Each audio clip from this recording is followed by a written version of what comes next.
Hi hello నమస్తే welcome to my news Pranay.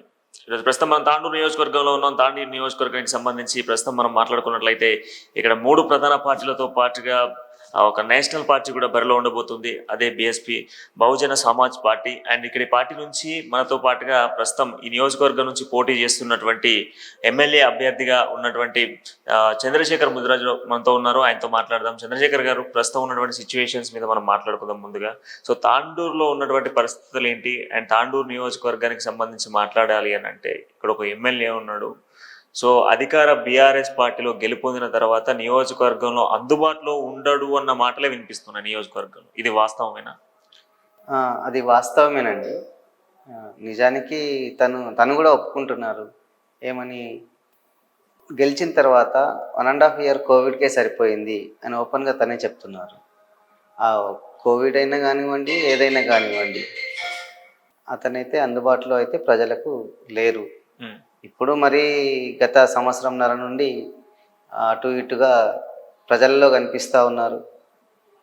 అది కూడా ఎన్నికల ఎత్తుగడలో భాగమే తప్ప ప్రజలకు ఏదో సేవ చేయాలని అయితే ఆయనలో ఎప్పుడు కనపడలేదు మాకు.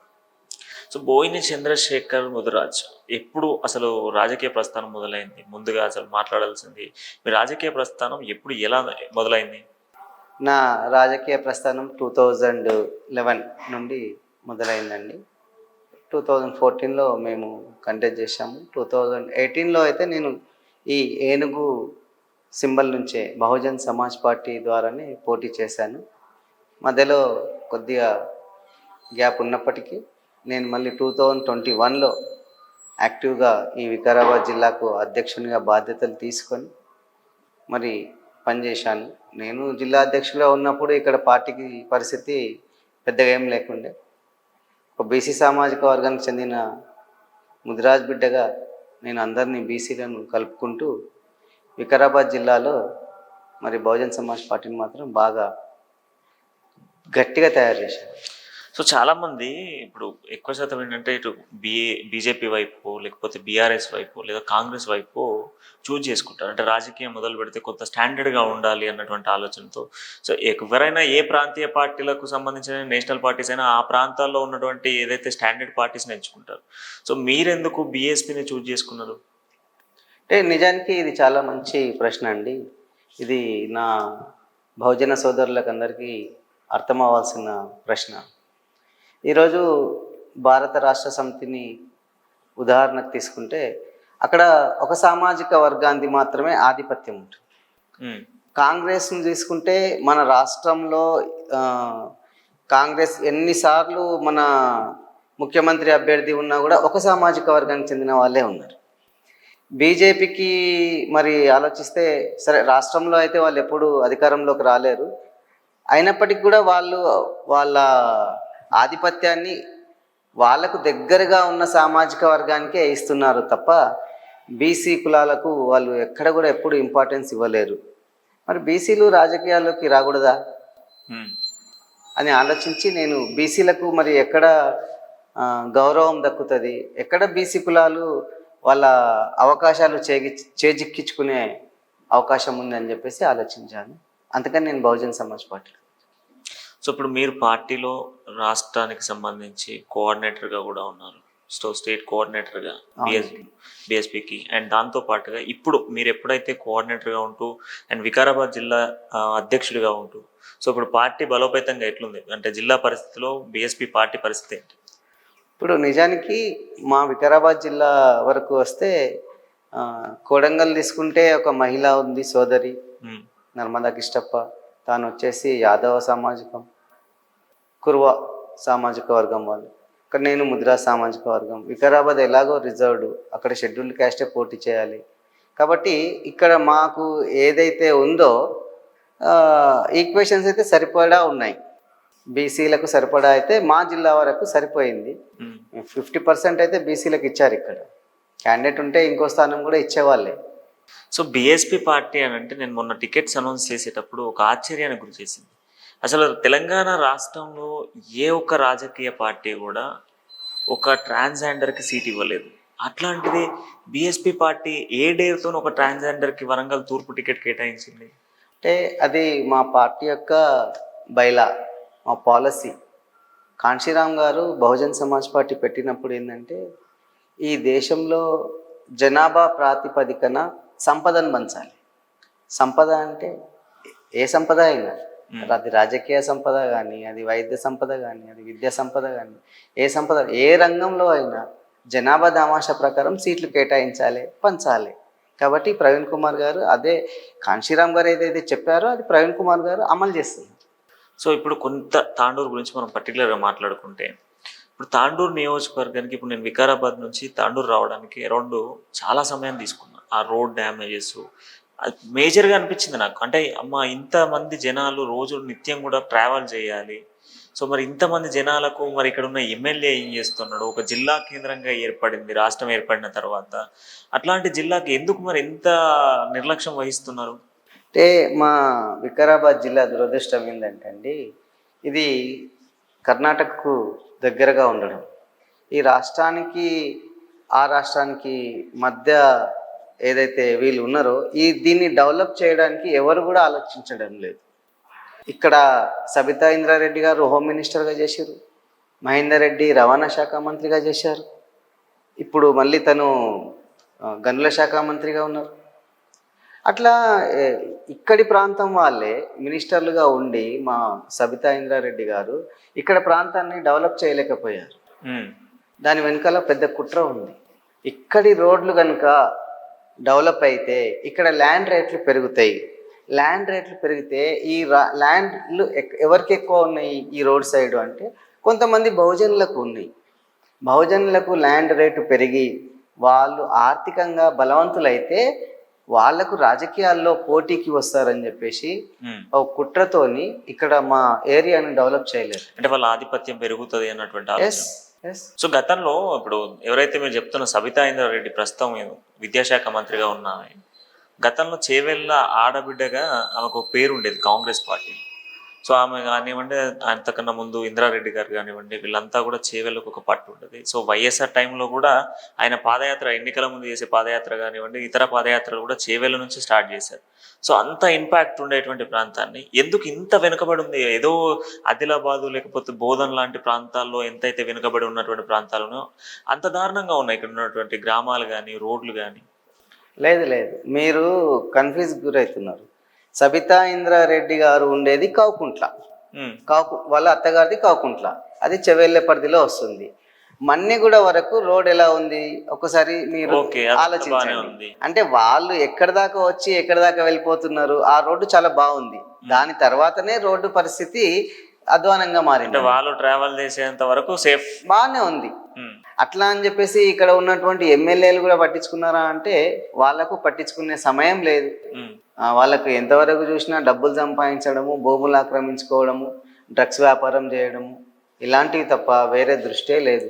అంటే ఇప్పుడు ఇక్కడ ఎమ్మెల్యేలకు ఇక్కడతో పనే ఉంది. మోయినాబాద్ లాంటి ఫామ్ హౌస్లు ఉన్నాయి. నేను అదే అంటున్నాను కదా. ఇప్పుడు సబితా ఇంద్రారెడ్డి గారు అయినా కానీ వీళ్ళైనా కానీ అక్కడ దాకా వచ్చి వాళ్ళ పనులు వాళ్ళు చేసుకుంటున్నారనే కదా ఇందాక చెప్పారు. ఇప్పుడు బీఆర్ఎస్ పార్టీ గతంలో టీఆర్ఎస్ ఒక ప్రాంతీయ పార్టీ, ఇప్పుడు బీఆర్ఎస్గా పేరు మార్చుకున్నారు. బట్ ఇప్పుడు బీఆర్ఎస్ పార్టీ ప్రజల్లోకి కూడా ప్రచారం దూసుకెళ్తూ ఉన్నది. నిన్న ఆయన రోహిత్ రెడ్డి నామినేషన్ వేసుకుంటూ కూడా నేను తాండూరు బిడ్డను, తాండూరి నా అడ్డ, అండ్ నేను చచ్చినా కూడా ఇన్ని నన్ను బొంద పెడతారు అని చెప్పేసి ఒక మాట కొంత వైరల్గా మాట్లాడింది.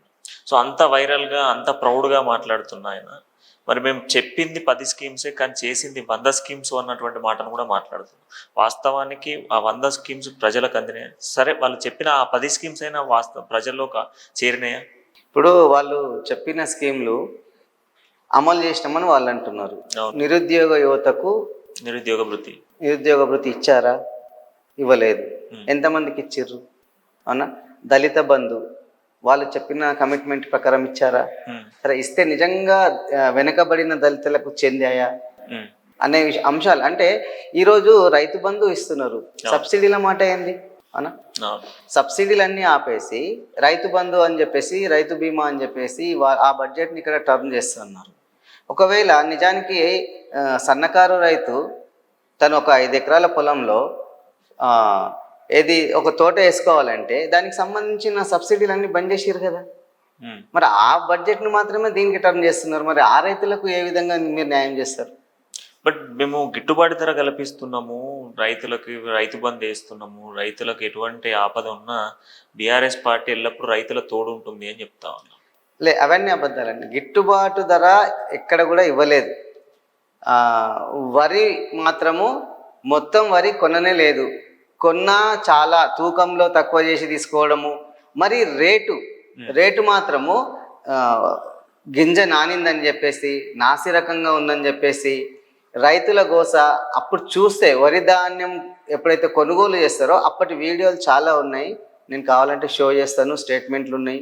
రైతులు ఎంతమంది లోడు గాక అప్పుడు వర్షం వస్తే వాళ్ళు వర్షంలో నానుకుంటూ ఆ పొలం దగ్గరని ఆరబెట్టిన దగ్గర వాళ్ళు ఎన్ని ఇబ్బందులు పడ్డారని చెప్పేసి మనం చూడవచ్చు.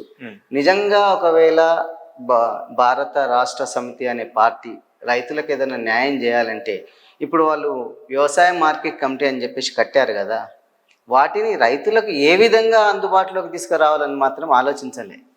అది ఊరికి దగ్గర కట్టారు. ఊరికి దగ్గర కడితే రైతులు అక్కడ కూర్చొని ఏం చర్చలు చేసుకుంటున్నారు? నిజంగా పొలాలకు ఒక మధ్యలో ఏదైనా కట్టింటే కనుక గింజలు కానీ ఏదైనా నింపిన బస్తాలు కానీ ఏదైనా పెట్టుకోవడానికన్నా ఆస్కారం ఉంటుండే కావచ్చు. సో ఓకే, బీఆర్ఎస్ పార్టీ చేసింది ఏం లేదు అనే పాయింట్ మీరు చెప్తున్నారు. బట్ ఇప్పుడు కేసీఆర్ సభలు మీరు చూస్తూ ఉంటారు, ఎప్పుడైనా జస్ట్ ట్రోల్స్ అవుతూ ఉన్నాయి. సో మీరు ప్రచారం చేస్తుంటే కూడా ఎక్కడైనా ట్రోల్ లింక్లో చూడవచ్చు. నేను చెప్తున్నాడు అని అంటే, తెలంగాణ ఉద్యమ సమయాల్లో నేను పులి నోట్ల తలకాయ పెట్టి వచ్చిన, గద్ద లెక్క రాష్ట్రం అంతా తిరిగిన, సావు నోట్ల తలకాయ పెట్టి తెలంగాణ సాధించిన, మనల్ని కాకపోతే ఎవరిని గెలిపిస్తారు అన్నటువంటి ఒక నినాదాన్ని ప్రజల్లోకి తీసుకెళ్తున్నాడు. సో ఆ స్ట్రాటజీని తాండూరు ప్రజలు నమ్ముతారా? ఖచ్చితంగా నమ్మరండి. తాండూరు ప్రజలంటోళ్ళు చాలా తెలివైన వాళ్ళు. నిజానికి కేసీఆర్ గద్దలాగా తిరిగితేనో పులిలాగా పులి నోట్ల తలకాయ పెడితేనో తెలంగాణ రాలేదండి. సబ్బండ వర్గాలు, ఉద్యోగ సంఘాలు, కార్మిక సంఘాలు, విద్యార్థి సంఘాలు, కుల సంఘాలు, ప్రతి సంఘము రోడ్డు మీదకి వచ్చి ధర్నా చేసి వంట వర్క్ చేసి ఆంధ్రోళ్ళు వెళ్ళిపోవాలని ఒక నినాదాన్ని గట్టిగా తీసుకోవడం వల్ల తెలంగాణ వచ్చింది. కానీ ఆయన చావు నోట్ల తలకాయ ఎప్పుడు పెట్టలే. అన్ని దొంగ నాటకాలు. సో ఒక కాంగ్రెస్ పార్టీ 6 గ్యారెంటీస్ అని చెప్పేసి ఇప్పుడు ప్రజల్లోకి పోతా ఉంది. సో మేము 6 గ్యారెంటీలను వచ్చిన 100 రోజుల్లో పూర్తి చేస్తామని చెప్తా ఉంది కాంగ్రెస్. బట్ అదే కాంగ్రెస్ తెలంగాణ గడ్డపై అంటే ఉమ్మడి ఆంధ్రప్రదేశ్లో 70 సంవత్సరాలు పరిపాలన చేసింది. మరి అప్పుడు చేయలేని కాంగ్రెస్ ఇప్పుడు చేస్తుంది అన్నటువంటి నినాదాన్ని సభల ద్వారా ప్రియాంక గాంధీ, రాహుల్ గాంధీ, ఇతర నాయకులు, డికే శివకుమార్ లాంటి వాళ్ళు అందరూ కూడా ప్రజల్లోకి పోతా ఉన్నారు. ఇది ఎక్స్ప్లెయిన్ చేస్తూ ఉన్నారు 6 గ్యారెంటీస్ పైన. దీన్ని ప్రజలు నమ్ముతారా? దీన్ని ప్రజలు విశ్వసించే పరిస్థితులు ఉన్నాయా? ఒక్కటండి, మీరే అన్నారు 60 సంవత్సరాలు కాంగ్రెస్ పార్టీ పరిపాలించిందని చెప్పేసి. మరి నిజంగా 60 సంవత్సరాలు పరిపాలించిన కాంగ్రెస్ పార్టీకి 6 గ్యారెంటీ పథకాలు ఎందుకండి? ఒక్క గ్యారెంటీ సరిపోతుంది కదా, అవునా కాదా? 60 ఏళ్ళు పరిపాలించినావు కదా, జనం నాడి తెలుసు కదా, జనం ప్రాబ్లం తెలుసు కదా. జనం ప్రాబ్లం ఇప్పుడు ఇన్ని రోజులు ఏదైతే పరిపాలించారో కాంగ్రెస్ పార్టీ వాళ్ళు, నిజంగా ఈ అణగారిన వర్గాలకు, పేద ప్రజలకు, బీసీలకు, ఎస్సీలకు న్యాయం చేయాలంటే సరి అయిన చట్టాలను చేస్తే సరిపోతుండే కదా. బీసీ కులాలు ఉన్నాయండి, బీసీ కులాలకు ఏ పార్టీ న్యాయం చేసింది? 60 సంవత్సరాలు పరిపాలించింది పార్టీ కాంగ్రెస్ పార్టీ. నిజంగా బీసీలకు రిజర్వేషన్లు ఇవ్వచ్చు కదా. ఈరోజు 6 గ్యారెంటీ పథకాలు ఎందుకు? బట్ ఇప్పుడు బీజేపీ ఒక కొత్త కాన్సెప్ట్తో ప్రజల్లోకి వస్తుంది. బీసీ సీఎం అంటున్నారు, బీసీ ఐక్యవేదిక అంటున్నారు, బీసీ సభలు పెడుతున్నారు, బీసీలకే పెద్దపీఠం వేస్తా అంటున్నారు. సో బీసీ కాన్సెప్ట్తో ప్రజల్లోకి పోతుంది కదా బీజేపీ. అయితే ఒక విషయం మనం ఇక్కడ ఆలోచించాల్సిన విషయం ఏంటంటే, నిజానికి బహుజన్ సమాజ్ పార్టీ బెహన్ కుమారి మాయావతి గారు వచ్చేసి డాక్టర్ ఆర్ఎస్ ప్రవీణ్ కుమార్ గారిని సీఎం క్యాండిడేట్గా అనౌన్స్ చేసిపోయారు, అవునా కదా? నిజంగా ఒక బీసీ క్యాండిడేట్ని సీఎం చేయాలనే చిత్తశుద్ధి బీజేపీకి ఉంటే ఏం చేయాలి? ఒకరిని ఈ అభ్యర్థి సీఎం క్యాండిడేట్ అని అనౌన్స్ చేసిపోవాలి. అప్పుడు ఏమవుతుంది అంటే, ఈ బీసీ కులాలన్నీ నిజానికి మెజారిటీ కమ్యూనిటీని ప్రకటిస్తే అటువైపు ర్యాలీ అవుతాయి. బీజేపీ వాళ్ళు ఏదైతే కుట్రలో భాగం ఒక బీసీ అనే నినాదంతో మాత్రం చెప్తున్నారు. కానీ ఫర్ ఎగ్జాంపుల్ ఒక క్యాండిడేట్ ఏదైనా కులమైన అనౌన్స్ చేస్తే కనీసం ఆ కులమన్న ఓన్ చేసుకుంటుంది. ఆ పార్టీని. ఆ కులం ఓట్లన్నా దానికి పడతాయి, అప్పుడు ఏదైనా న్యాయం జరుగుతుంది. బీసీ అంటే ఎవరు వస్తారు? బీసీలో 6,000 కులాలు ఉన్నాయి బీసీలో. అవును. ఎవరు ఓన్ చేసుకోలేదని, వాళ్ళకు చేసే చిత్తశుద్ధి లేదు కాబట్టి బీసీ అనే పేరు మీద జస్ట్ బట్ట కాల్చి మీదేస్తుంది. సో ఒకప్పుడున్న బీజేపీ ఇప్పుడున్న బీజేపీ ఎట్లుంది, మీకు ఎట్లా అనిపిస్తుంది ప్రస్తుతం? నిజానికి అప్పటి బీజేపీకి ఇప్పటి బీజేపీకి అయితే తేడా ఉంది. కమర్షియల్ అయిపోయింది, ఒక సిద్ధాంతం లేదు, ఏం లేదు. ఎందుకంటే చాలామంది వాళ్ళే ఆ పార్టీ జెండాను మోసి ఇన్ని రోజులు చివరికి వాళ్ళు కూడా కాంగ్రెస్ లాగా అప్పుడు చేరిన వాళ్ళకే టికెట్లు ఇవ్వడం, అదైతే వాళ్ళ సిద్ధాంతానికి విరుద్ధం అని అనిపిస్తుంది మరి మాకైతే. ఇప్పుడు కాంగ్రెస్, బీజేపీ, బీఆర్ఎస్ ఈ 3 పార్టీల స్ట్రాటజీస్ ఒక్కొక్క స్ట్రాటజీ డిఫరెంట్గా పోతా ఉన్నారు. సో ఇప్పుడు మీరు డిఫరెంట్గా రావాలి ప్రజల్లోకి. సో ఒక నేషనల్ పార్టీ అయినప్పటికీ సో ప్రజల్లో మంచి ఆదరణ ఉంది. అతి తక్కువ సమయాలలో మంచి గుర్తింపు తెచ్చుకున్న పార్టీ ఏదైనా ఉంది అంటే బీఎస్పీ. చాలామంది ఆదరించేటువంటి పార్టీ ఇప్పుడున్న సిచ్యువేషన్స్లలో. నిజంగా కూడా బహుజనులకు దగ్గర పెట్టుకునేటువంటి పార్టీ అంటే కూడా బీఎస్పీ అనేటువంటి పేరు వినబడుతుంది ఎక్కడ చూసినా. ఎందుకంటే మీరు ఇచ్చినటువంటి సీట్లు కానివ్వండి, చేస్తున్నటువంటి హెల్పింగ్ నేచర్ కానివ్వండి. సో ఈ నేపథ్యంలో ఈ 3 పార్టీలు చేయలేని బీఎస్పీ పార్టీ రేపు పొద్దున ఏం చేస్తుంది ప్రజలకి? అంటే నిజానికి మిగతా పార్టీలకు బహుజన్ సమాజ్ పార్టీకి అయితే తేడా ఉంటుందండి. ఏంటి అంటే మిగతా పార్టీలు రాజ్యాంగాన్ని ఫాలో కావు, తాత్కాలిక ప్రయోజనాలను ప్రజలకు అందిస్తాయి. బహుజన్ సమాజ్ పార్టీ ఏంటంటే శాశ్వత పరిష్కారాలను ప్రజలకు చూపిస్తాయి. ఈరోజు వాడు 1 కిలో బియ్యం ఎప్పుడు అడగలే, వాని కష్టం వాడు చేసుకున్నాడు, తిన్నాడు. ఈరోజు ఆయన షాదీ ముబారక్ అడగలే, పెళ్ళిళ్ళు చేసుకున్నారు, బతికిరు.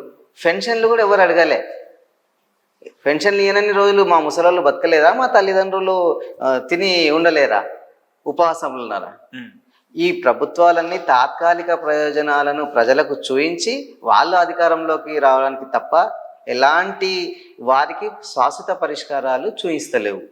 బహుజన్ సమాజ్ పార్టీ బహుజనులకు అంటే అణగారిన వర్గాలకు అప్పటిదాకా ఏ అవకాశాలు అయితే వాళ్ళకు రాలేవో ప్రతి అవకాశాన్ని రాజ్యాంగబద్ధంగా వాళ్ళకు చేర్చడమే బహుజన్ సమాజ్ పార్టీ లక్ష్యం. సో ఇప్పుడు అంతిమ లక్ష్యం అందరినీ ఈక్వల్గా చూడాలి అనేది పార్టీ సిద్ధాంతం. అవును. సో మరి ఆ సిద్ధాంతం పనిచేస్తుంది అధికారంలోకి వచ్చేటప్పటి వరకు? ఇదే సిద్ధాంతం, ఇదే స్ట్రాటజీ. మారుతున్న సమాజం ఉంది, మారుతున్న జనాలు ఉన్నారు. సో అదే స్ట్రాటజిక్స్, మీరు చెప్పిన స్ట్రాటజిక్స్ నిజంగా కూడా ప్రజల్లోకి వెళ్తాయా? ఖచ్చితంగా వెళ్తాయి. ఎందుకు అంటున్నామంటే ఈరోజు మా 7 రాష్ట్రాల కోఆర్డినేటర్ శ్రీ రామ్జీ గౌతమ్ గారు, అతను ఒక సామాన్య లీడర్. మా బహన్ కుమారి మాయావతి గారు తనను రాజ్యసభకు పంపించారు. అంటే తను నిజానికి వాళ్ళ ఫ్యామిలీ బ్యాక్గ్రౌండ్ అంతా మధ్యస్థ స్థాయికి చెందింది, అయినా రాజ్యసభకు పంపించారు. అంటే మా పాలసీ కాంశీరామ్ గారు ఏదైతే చేసిరో అదే పని మా బహన్జీ చేస్తున్నట్టే కదా. అది మాకైతే కళ్ళకి కనిపిస్తుంది. సో ఇప్పుడు కొన్ని మన తాండూరుకి సంబంధించి మనం మాట్లాడుకుంటే, ఇప్పుడు తాండూరు నియోజకవర్గం తెలంగాణ ఏర్పడిన తర్వాత అభివృద్ధి చెందిందా? తాండూరు నియోజకవర్గము నిజానికి అభివృద్ధి చెందిందా లేదా అనే ప్రశ్న చాలా బాధాకరం. ఎందుకంటే ఇక్కడ చాలా సంపద ఉంది. ఈ సంపద ఎన్నో సంవత్సరాలుగా రాష్ట్రానికి ఎంతో రాబడినిస్తుంది. కానీ నిజానికి ఇక్కడి ప్రజల బతుకులలో ఎలాంటి మార్పులు రావడం లేదు. అదే గని కార్మికులు, అదే డైలీ లేబర్, అదే బండలు మోయడము. ఓకే, ప్రతి అంశంలో ఎక్కడ చూసినా కూడా ఇక్కడ యువతకు ఎలాంటి అవకాశాలు రాకుండా కొన్ని వర్గాలే అన్ని అవకాశాలను చేజిక్కించుకొని ఆ వర్గాలు మాత్రమే అభివృద్ధి పదంలో ముందుకెళ్తున్నాయి. మిగతా ఏదైతే 100లో 85% ఉన్నటువంటి బహుజనుల బతుకుల్లో ఎలాంటి అభివృద్ధి అనేది లేదు. కాబట్టి తాండూరు విషయానికి ముఖ్యంగా వస్తే ఇక్కడ కాంట్రాక్టర్లు కానీ లేదంటే అవుట్సోర్సింగ్ కాంట్రాక్టర్స్ కానీ నిజానికి రోడ్ కాంట్రాక్టర్స్ కానీ లేదంటే మరి ఏంటి సిమెంట్ కర్మాగారాల్లో కాంట్రాక్టర్స్ కానీ ఎవరైనా చూసినా అది పెద్ద సామాజిక వర్గం. అంటే నేను మళ్ళీ చెప్తే అది ఏమవుతుంది అంటే బాగుండదు. కాబట్టి నేనేమంటున్నా అంటే ఓసీ కేటగిరీకి చెందిన వాళ్ళు మాత్రమే అన్ని అన్ని రంగాల్లో వాళ్ళ ఆధిపత్యమే ఉండాలని చెప్పేసి మా బహుజనుల అవకాశాలన్నీ వాళ్ళే లాక్కొని వెళ్ళిపోతాం. సో అగ్రవర్గానికే తాండూరు అడ్డగా మారుతుంది. 100%. బట్ ఇప్పుడు మీరు అన్నారు, ఎవరు ఎక్కడ ఏ ఉపాధిలో ఉన్నారో అదే ఉపాధిలో కొనసాగుతున్నారే తప్ప ఇంతవరకు చేసింది ఏం లేదు, అభివృద్ధి ఏం లేదు. అంటే 10 ఏళ్ల కాలంలో తాండూరు నియోజకవర్గంలో శూన్యమా చేసింది? 100% శూన్యం అండి. 100% శూన్యం. ఇంతకు ముందు చెప్తుంది బీఆర్ఎస్ పార్టీ చెప్తుంది, మేము ప్రభుత్వం ఏర్పడిన తర్వాత, తెలంగాణ ఏర్పడిన తర్వాత mission Bhagiratha, mission Kakatiya, double బెడ్రూమ్ల ఇళ్ల నిర్మాణము, కళ్యాణ లక్ష్మి, షాదీ ముబారక్, రైతుల రుణమాఫీ, రైతు బంధు, అండ్ దాంతోపాటుగా లేటెస్ట్గా బీసీ బంధు, దళిత బంధు, ఇవన్నీ చెప్తున్నారే. బీసీ బంధులు ఎన్ని రిలీజ్ చేసిరు తాండ్రుకు చెప్పమనండి ఎమ్మెల్యే గారిని. ఓకేనా. డబుల్ బెడ్రూమ్లు ఎన్ని పంచిరు చెప్పమనండి. ఓకేనా. షాదీ ముబారక్ అంటే ఇవ్వాల్సిందే అండి. ఓకే. రైతు రుణమాఫీ ఎంత చేసిరో చూపించమనండి. వాళ్ళు పేపర్లకు తప్ప ఎందుకు ఆయననే స్టేజ్ మీద మైక్ పట్టుకొని చెప్తుండ్రు కదా. తాండూరు నియోజకవర్గం సంబంధించిన పైలట్ రోహిత్ రెడ్డి అనే వ్యక్తి తాండూరు అభివృద్ధి చెందకపోవడానికి కారణాలు ఏమేమిటి అంటే నేను మహేందర్ రెడ్డి కొట్టుకోవడమే అని ఆయన ఓపెన్గా చెప్తున్నాడు. నేను వీడియోస్ ఉన్నాయి కదా, ఆయన స్టేజ్ మీద చెప్తున్నాడు. నిజంగా తాండూరు అభివృద్ధి చెందకపోవడానికి కారణం కోవిడ్ అంటాడు, ఇంకోసారి ఇది అంటాడు. ఎందుకు మహేందర్ రెడ్డికి తాండూరు పైలట్ రోహిత్ రెడ్డికి ఉన్న పంచాయతీ ఏంది అసలు? ఇప్పుడు వాళ్ళు కాంప్రమైజ్ అయ్యారు, కానీ ఇంతకుముందు అయితే టికెట్ పంచాయతీ ఉండే కదా. అవును, ఒక ఆయన అటు పోయిండు, ఒక ఆయన ఇటు వచ్చిండు, అంతకుమించి ఏం లేదు. ఏం లేదు. ఇప్పుడు మీరు అన్నట్టుగా నేను ఈ ఏరియా నుంచి వచ్చేటప్పుడు ఒక దగ్గర డబుల్ బెడ్రూమ్ల నిర్మాణాలు చూసిన, అవి ఓపెన్ అయినా ఇంకా కన్స్ట్రక్షన్ అయినా లేదంటున్నా కదా, అదే చెప్తున్నా. ఎన్ని సంవత్సరాలు కన్స్ట్రక్షన్ అయితేనే ఉంటాయి, ఇంకా అది కంప్లీటే కాలేదు ఇంకా. అది యాక్చువల్ వాళ్ళ ప్లాన్ ఏంటంటే కంప్లీట్ చేసి డిస్ట్రిబ్యూట్ చేసి రావాలి ఎన్నికలకు, కానీ అన్ని వాళ్ళకు అంటే పెద్ద పెద్ద భారీ భారీ నిర్మాణాలు 3-4 ఫ్లోర్లు లేపుతున్నట్టున్నారు ఆడ కన్స్ట్రక్షన్. సో అంత బిల్డింగ్స్ లక్షల ఎంతో మంది జనాభా ఉన్నటువంటి ప్రాంతానికి నిర్మాణమైన కనీసం ఓపెన్ చేసి ఇస్తే జర నమ్మేవాళ్ళు అనుకుంటారు పార్టీ. అది వాళ్ళ దురదృష్టకరం, మనం ఏం చేస్తుంది దానికి. సో ఇప్పుడు రేపు పొద్దున బీఎస్పీ పార్టీ ప్రజల్లోకి వెళ్తుంది. ఇప్పుడు మీరు ప్రచారంలో ద్వారా కూడా వెళ్తా ఉన్నారు నియోజకవర్గంలోకి. ఇంకా స్థానికేత సమస్యలు మీ దృష్టికి వస్తున్నాయా? వాటిని ఎట్లా రేపు పొద్దున మీరు సాల్వ్ చేస్తా అని చెప్తున్నారు? ఏమి హామీ ఇస్తున్నారు మీరు ప్రజలకి? అంటే నిజానికి మా దగ్గర చాలా అవకాశాలు ఉన్నాయండి. ఇక్కడ పక్కనే జహీరాబాద్లో మహీంద్రా అండ్ మహీంద్రా కంపెనీది పెద్ద ఫ్యాక్టరీ ఉంటుంది. దానికి సంబంధించిన ఏదో ఒక 2-3 స్పేర్ పార్ట్స్ చేసే ఫ్యాక్టరీస్ ఇక్కడ పెడితే కనీసం పల్లెల్లో ఒకరికో ఇద్దరికో అయితే ఉద్యోగాలు ఇవ్వచ్చు. మా దగ్గర 140 గ్రామాలు, 140 గ్రామాల్లో ఇద్దరికి వేసుకున్న 280 మందికి అయితే ఉద్యోగాలు కల్పించవచ్చు. ఒక్క కర్మాగారం పెట్టవచ్చు, ఇక్కడ అవకాశం ఉంది. కానీ చిత్తశుద్ధి ఉన్న నాయకుడు లేడు. చిత్తశుద్ధి ఉన్న నాయకుడు ఉంటే ఇక్కడ పెద్ద ఫ్యాక్టరీ, అది చాలా సంవత్సరాలుగా ఉంది. దానికి రిలేటెడ్ స్పేర్స్ ఏదో ఒక నట్టును తయారు చేసే కంపెనీ కానీ, ఒక బోల్ట్ తయారు చేసే కంపెనీ కానీ, ఒక స్క్రూ తయారు చేసే కంపెనీ కానీ పెడితే 140 గ్రామాల్లో ఒకరిద్దరికైనా ఉద్యోగాలు అయితే కల్పించవచ్చు. అంటే వీళ్ళు ప్రమాణం చేస్తారు కదా, చిత్తశుద్ధితో పనిచేసి తాండూరు నియోజకవర్గాన్ని అభివృద్ధి చేస్తా అని ప్రమాణం చేసి రాజకీయాలలో ప్రమాణ స్వీకారం చేసి వచ్చిన వాళ్ళే. చిత్తశుద్ధితో పనిచేస్తారు, వాళ్ళ కుటుంబాన్ని డెవలప్ చేసుకునే చిత్తశుద్ధితో చేస్తారు. అంటే అక్కడ కుటుంబాన్ని అన్నప్పుడు అంత కుటుంబాన్ని అన్నప్పుడు తాండూరు వచ్చేది లేదు, వాళ్ళ సెల్ఫ్గా అయిపోయింది అన్నట్టు ఇక్కడ. అవునండి, నేను అదే అంటున్నా, వాళ్ళ కుటుంబము వరకే చిత్తశుద్ధితో పనిచేస్తారు.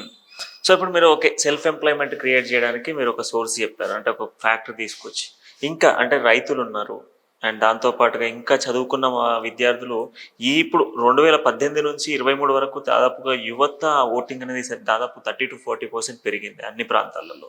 సో వాళ్ళ ఎంప్లాయ్మెంట్ విషయం కావచ్చు, ఇంకా రైతులకు సంబంధించిన విషయాలు కావచ్చు, లేదంటే కుటీర పరిశ్రమలకు సంబంధించినటువంటి అంశం, ఇలాంటి ఏమన్నా మీరు కొత్త కాన్సెప్ట్స్ ఏమైనా తీసుకుంటున్నారు? ఎందుకంటే ఆర్ఎస్ గారు ఆల్మోస్ట్ ఇట్లాంటివన్నీ కూడా చేస్తూ ఉంటారు ఎక్కువ శాతం. నిజానికైతే ఇక్కడ మా 2 ప్రాజెక్టులు పెద్దవి ఉన్నాయండి. జుంటుపల్లి ప్రాజెక్ట్ అని చెప్పేసి, కోట్పల్లి ప్రాజెక్ట్. ఇక్కడ చేపల ఉత్పత్తి బాగుంటుంది. నిజానికి ఏదైతే ఫిషరీస్ దానికి సంబంధించిన ఏదైనా యూనిట్ పెట్టవచ్చు, ఫుడ్ ప్రాసెస్ యూనిట్ ఒకటి పెట్టవచ్చు. ఆ వైపు ఎవరు ఆలోచించలేదు. మాకు అట్లాంటి ఆలోచనలు ఉన్నాయి. అంటే ఆల్మోస్ట్ అంటే తాండూరు నియోజకవర్గానికి సంబంధించి ఇప్పుడు ఎక్కడికో దూర ప్రాంతాలకు వెళ్లకుండా సెల్ఫ్ ఎంప్లాయ్మెంట్ క్రియేట్ చేయవచ్చు అంటారు మరి ఇక్కడ.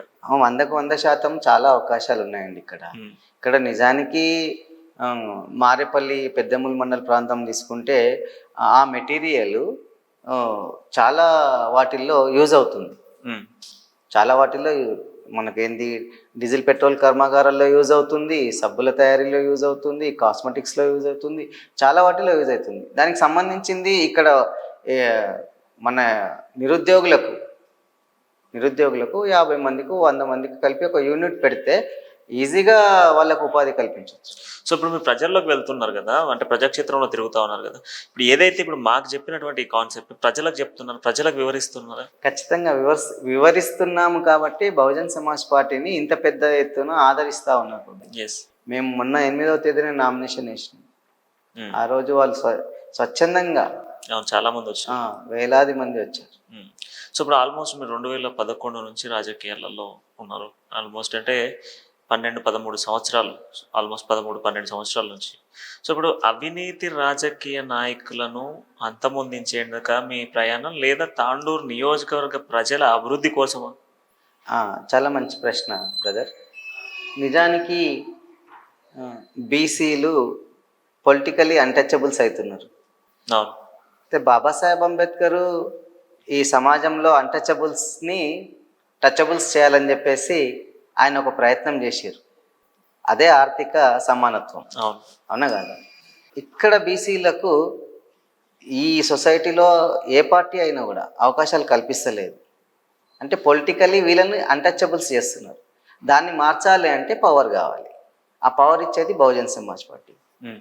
బహుజన్ సమాజ్ పార్టీ ద్వారా బీసీలందరూ అధికారంలోకి వస్తే వాళ్ళ చట్టాలు వాళ్ళు చేసుకుంటే అందరితో సమానంగా రాగలుగుతారు అనేది నాకు అర్థమైన అంశం. ఓకే.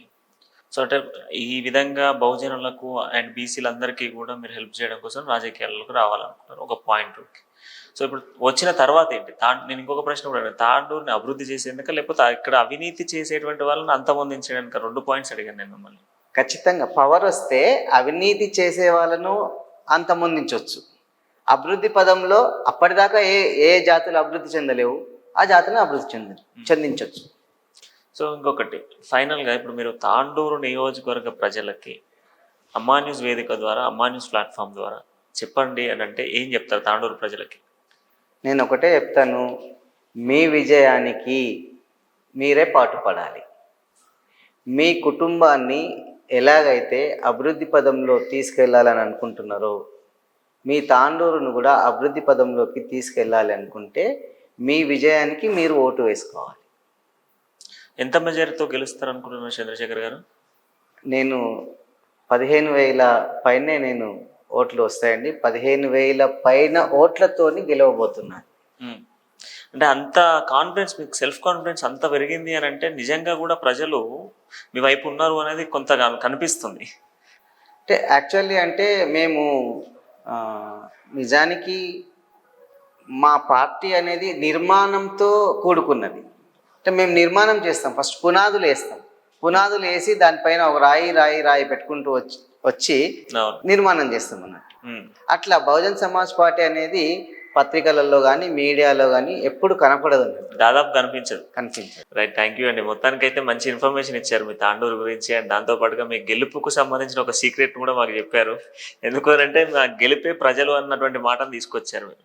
So congratulations. ముందుగా మీరు ఎమ్మెల్యే అయిన తర్వాత మళ్ళీ కలుస్తాం. అంటిల్ దెన్ మరి మీకు ఆల్ ద బెస్ట్ చెప్తా ఉన్నాం అమ్మా న్యూస్ తరఫున. ఈ ఎలక్షన్లో ఖచ్చితంగా మీరు విజయం సాధించాలని. సో మొత్తానికి తాండూరు నియోజకవర్గంలో ఖచ్చితంగా కూడా 15,000 ఓట్ల మెజారిటీతో గెలుపొందుతా. ఖచ్చితంగా కూడా తాండూరు నియోజకవర్గ ప్రజల్ని అభివృద్ధి ప్రదంలో ఇప్పటి వరకు కూడా బలహీన వర్గాలలో, ఇప్పటికి కూడా అణగారిన వర్గాలలో ఉన్నటువంటి వాళ్ళందరినీ కూడా ఆదుకునేందుకే బీఎస్పీ పార్టీ ముందుకొచ్చింది. ఇక్కడ జరుగుతున్నటువంటి అవినీతి రాజకీయ నాయకులు అంతమొందించడం, తాండూరు నియోజకవర్గ ప్రజల్ని, ప్రాంతాన్ని అభివృద్ధి చేయడమే నా లక్ష్యం అంటూ కూడా చంద్రశేఖర్ ముదిరాజు గారు చెప్తా ఉన్నారు. మొత్తానికి బీఎస్పీ పార్టీ జెండా తాండూరు గడ్డపై ఎగురుతుంది అన్నటువంటి బలాన్ని, విశ్వాసాన్ని ఆయన వ్యక్తం చేస్తూ ఉన్నారు. సో ఇది ఈరోజు ఇంటర్వ్యూ. మరో ఇంటర్వ్యూతో మళ్ళీ కలుద్దాం. చూస్తున్నాం న్యూస్ చేయడం కోసం, నిజం కోసం.